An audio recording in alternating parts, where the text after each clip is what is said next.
amul fenn fu ñu bind ci constitution Sénégal wala ci loi Sénégal ñi am nañu droit di jàpp nit di dóor man ku ma dóor ma fayu kon nag yéen tamit ku leen dóor na ngeen fayu il faut que ça soit très clair. alors affaire Moustapha Sy ma di leen xamal ni ci alxames gi am na benn congrès boo xam ni congrès libéral mondial. libéraux yi nga xam ni man maa nekk vice-président de l'international libéral daje nañu bërki dem ci réew mu ñuy wax Hongrie capitale Budapest woote nañu fa ñaari résolution benn bi jot naa ko bu jëkk bi mi ngi nii danaa ko jox journaliste yi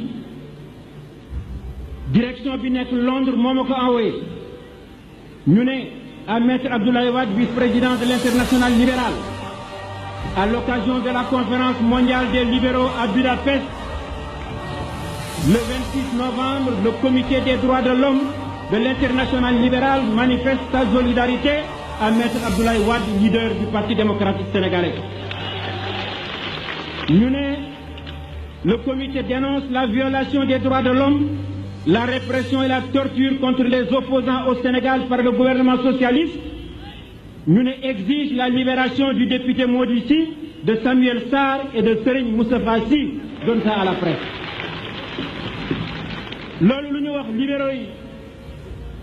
ñooñu nga xam ni réew yu bare ñooy gouvernement yi ñoo ko yor ñu ne ñu ngi may manifester seen solidarité danañu obliger gouvernement Sénégal ñu bàyyi Mody Sy ak Samuel Sarr ak Serigne Moustapha Sy ñu ngi dénoncer la violation des droits de l'homme au Sénégal. ma jëlee xamal ni kii kayit wi début bi rek la parce que réew mu nekk am nañu ko parti libéral ñii ngi ci gouvernement bi ñii ngi ci assemblée yi képp koo xam ni député libéral la di nga sa assemblée nga fexe ñaar benn bi ñu woote résolution dégg nga ci sens bi ne contre le gouvernement du Sénégal bi ci des ñu interpeller le ministre chargé de la coopération avec le Sénégal ni ko lu tax ngay coopérer ak gouvernement bu mel ne gouvernement du Sénégal nga xam ni c'est un gouvernement qui pourchasse les opposants et qui viole les droits de l'homme ñi nga xam ni nag ay libéraux lañu ci nekk ci gouvernement kooku waxi na ko ma xamale ni suñu combat bi fii te on l'a transporté sur le plan international mu am beneen affaire moo di dama bëgg tey ñu def benn déclaration Serigne Moustapha Sy prisonnier d'opinion waxuma prisonnier de prisonnier d'opinion ci littérature des défenseurs des droits de l'homme moo di koo xam ni kii da nga wax sa xalaat ñu jàpp la ci xaw xalaat wax sa xalaat alors ma xamal leen ni procureur li nga xam ni moom la reproché Moustapha Sy mu ne daf koy poursuivre sur la base de l'article 80 du code pénal article boobu dafa wax ni ceux qui sont coupables de manœuvres et actes de nature à compromettre la sécurité publique ou à occasionner des troubles politiques graves, à jeter le discrédit sur les institutions politiques ou leur fonctionnement, à enfreindre les lois du pays. Acte ak manœuvre dañu wax. procureur bi nag ci waxu Moustapha Sy keroog fii li mu ci retenir ni moom la yoon di tere loolu laa leen bëgg a wax bu leen defee ne li Moustapha Sy wax yépp loolu procureur waxu ko li mu fi wax ci affaire wu Babacar Seye ñu ne kooku beneen dossier la danañu ko topp waaye fii mu ne ñetti kàddu yi fi Moustapha Sy wax mi ngi nii mu ne propos tenus au meeting du PDS du 23 octobre 1993 contenus dans une cassette magnétique au cours desquels Moustapha Sy aurait stigmatisé 3 sortes de crises ñetti crises yi mu wax fii nee nañu loolu moom la ñu koy reprocher. Donnez les papiers aux journalistes bon ñu ngi ne procureur moo ko bind de ñu ne daal ak ñetti crise yooyu de mi ngi koy mu répété ko nag mu ne une crise d'autorité au Sénégal chacun se comporte comme il veut. Certaines personnes prenant des décisions alors qu'elles n'en ont pas les prérogatives et à l'insu du président de la République. Procureur moom moo traduire parce que Moustapha wolof la doon wax mu ne Moustapha waxati na ni c'est am na crise de compétence Le Sénégal traverse une crise profonde dont la solution dépend de chacun. Ignorer Ablaye Wade et Cheikh Tidiane Sy relève de l'incompétence. ñu ne warul a wax loolu wax loolu tasum réew la mu ne Moustapha Sy wax na it ni une crise de confiance au Sénégal. Il y a une crise de confiance. L'exemple en est donné par le refus du peuple du plan d'urgence. Voilà li ñuy reproché Moustapha Sy lii moo nekk ci dossier bi ma ne vraiment le ridicule ne tue pas. loolu ku fekkoonte ni procureur bindul woon des propos mu ne Moustapha Sy a tenu des propos alors que l'article 80 parle d'acte et de manœuvre.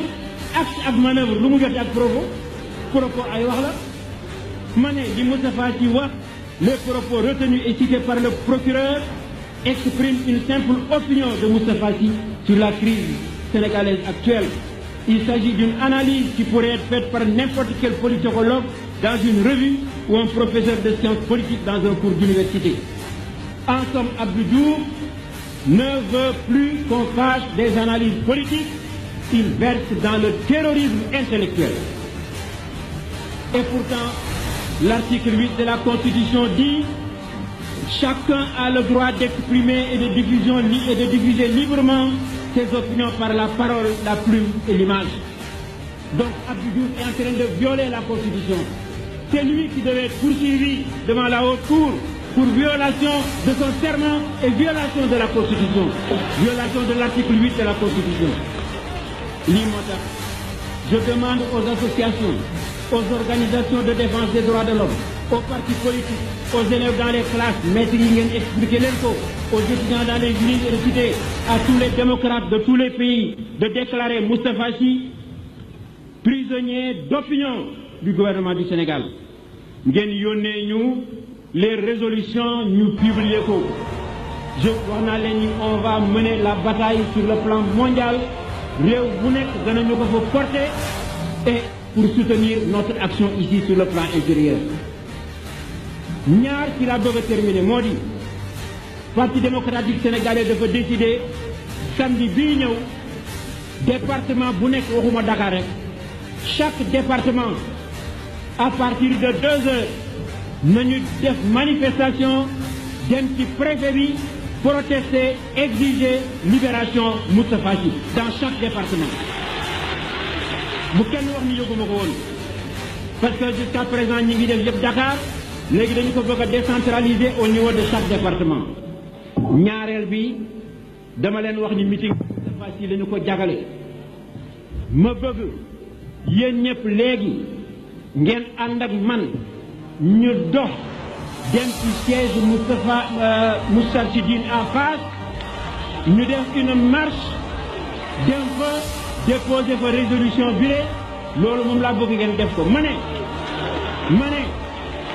les forces de l'ordre xaw ma yéen a ngi may déglu leen ma pare gu ma déglu leen yéen xaw ma alkaati ngeen xaw ma gendarme ngeen xaw ma lu ngeen doon dama leen di xamal ni dinañu def waxoon nañu ni danañu def marche léegi ñi ngi def marche pacifique na ñëpp ñëw ñu wone suñu doole ma ne su fekkente ni attaqué ngeen ñu ak grenade lacrymogène yéen ñëpp ma jox leen rendez-vous devant le palais de la présidence ñu dem fa protester contre la violation des droits de l'homme.